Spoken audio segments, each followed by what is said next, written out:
Well, with the lack of shows that have come and gone, and we're coming into a new fall season, which still shows that basically there's not too much out there to watch. I mean, there are some things in there that might just barely stand out. And then the others, it's just pure garbage. And this is what's coming out of Hollywood and the producers that are just putting stuff out in all these studios that are just putting out pure junk. But I'm not here to talk about that junk today. I'm not here to talk about, say how bad The Acolyte is, or how bad this other show is, or, how woke it is. I want to talk about a show that basically is good, that it has some good acting, some good music, some well production, well edited. And if you haven't caught this show yet, and this show has been out since 2022, and this weekend is going to be the season 2 premiere. We've been waiting for it for quite some time now. That's right. We're practically in 2025. We're 2024, 2025, and we're just now getting the second season of this. Of course, production delays because of the previous events that happening. We don't need to go through that. But I'll tell you this, the producers got and the crew got through producing season 2 very quickly. As soon as they got back into action, and that's Tulsa King. Yeah, if you haven't seen this is created by Taylor Sheridan, and Sheridan has been hitting it out of the park lately. I mean, not only Tulsa King, I mean, he is also co-responsible for the series like Yellowstone, 1883, 1923. And there's a lot of other stuff that he's done that has worked out as far as the as programming, because it is, the stuff that he's been putting out, it's been really good. It's well written. I mean, the next season, I think what is it, Yellowstone? There might be some issues. I still haven't started Yellowstone yet, so I haven't got into it. But Tulsa King, yes, I got into it very late in the game, as they announced that season 2 was going to be coming. Of course, who else, starring this is Sylvester Stallone. Sylvester Stallone is fantastic. If you haven't seen this show yet, of course, it stars Sylvester Stallone, Andrea Savage, Dana Delaney, his own daughter, Scarlett Rose Stallone's in it, Tatiana Zapponi, Max Casella, Jay Will, and many others that are in this series. Now, if you haven't caught, I'll give you a brief synopsis.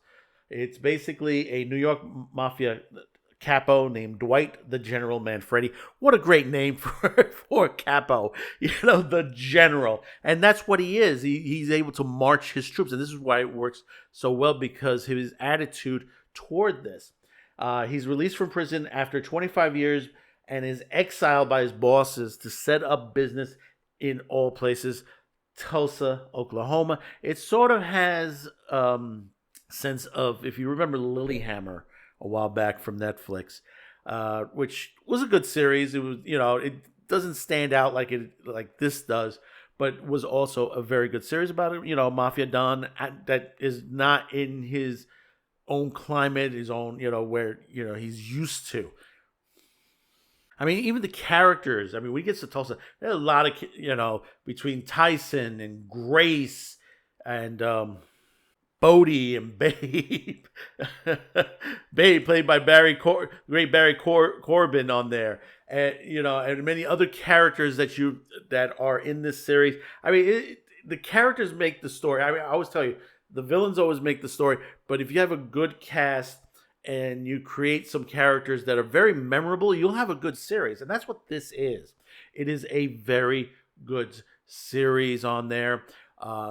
Some good action on there, some good comedic tones in certain ways, some bizarre. It's almost, also I got to add this. If you're not familiar with Northern Exposure, it's sort of like it has that bizarre nature of Northern Exposure to it.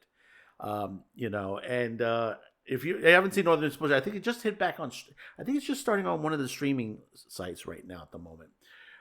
If you haven't caught it, catch it. It's a fantastic show.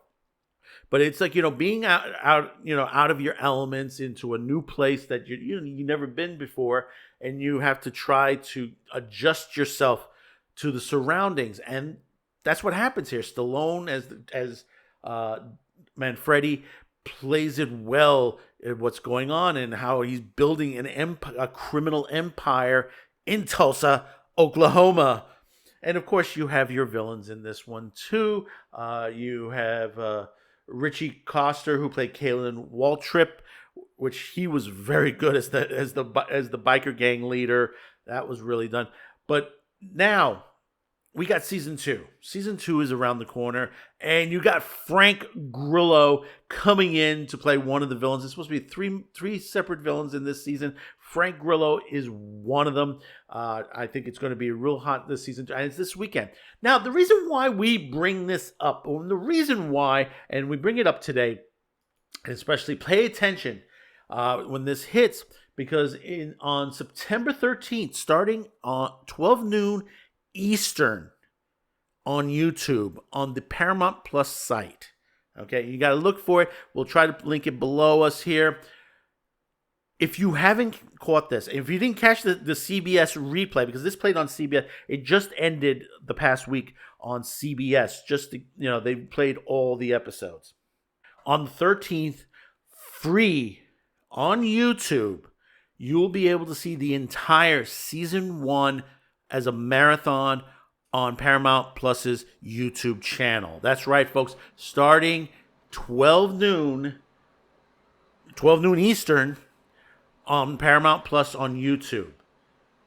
If you caught it once and you want to see it again, catch up with it, this is the time to do it, because this weekend it's going to be big to come up, especially in, sorry, spoilers at this moment if you haven't seen it yet, with the cliffhanger ending the way this ended on there. And just, it is fantastic, to way that this whole entire story went, and where is it going to go next?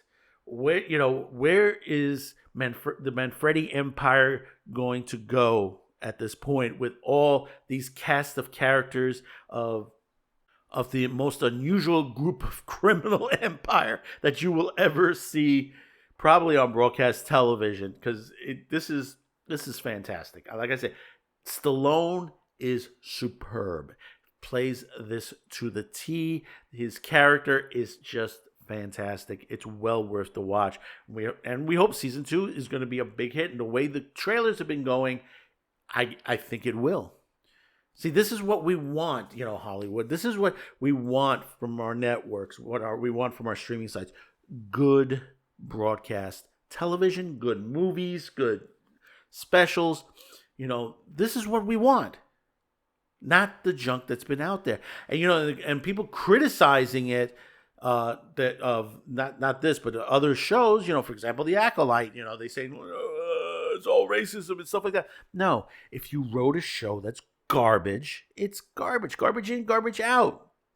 Trust me, there used to be a time that when people criticized TV shows, when they criticized movies and stuff like that, nobody had a problem with that. Nobody had a problem. Sometimes they drew the crowd in just to see on there. What was it on TV? For those of you as old as I am, remembering the old flip TV guide and stuff like that, when you used to buy it at the supermarket stand or in the newsstand itself, or you got it delivered. Cheers and Jeers, if you remember that, where basically they used to toss on, and of course the fall preview that they used to put out and tell you what to watch, what not to watch, what will be good from what they've seen so far. And then of course you have people like Siskel and Ebert and many other reviewers out there that used to slam movies for what they are, or TV shows. Some of them are gone these days. Some of these reviewers have passed on. But the thing about it is, the legacy is still there. We can still criticize a show, whether it is a very good show or a very bad show, or mixed reviews. Something like Beetlejuice right now, that's gotten mixed reviews. So, Tulsa King, September 13th, starting 12 noon, right here on YouTube. Be sure to catch it if you haven't yet. And folks, don't forget, Season 2, Tulsa King, returns on September 15th, exclusively on Paramount Plus. If you have Paramount Plus, great. If you don't, this is probably the time to get it. Get the free trial. out and give it a try. It is a good show, and they do have others like Yellowstone and all that. Like I said, this is a really, really good show. You're going to be whistling the soundtrack. It's a whistle soundtrack. That soundtrack with the mixture of Tulsa and New York City blending into each other, it is a brilliant. I got this. Give it up to Taylor that he able to put this together. Whoever edited this opening it's a fantastic opening. It is a really fantastic opening. So comment, like, hey, listen, get this, share this out now, because there are people who don't even realize this. This just popped up on my screen out of nowhere. So basically, hey, listen, I don't know how many people have already seen this, but hey, let's get this out. It's a good show, so do catch it. We'll see you on the next video. Be sure to hit that subscribe button, because I hope I've gotten your subscription today. Thank you for the support. We'll see you on the next video. Bye-bye now.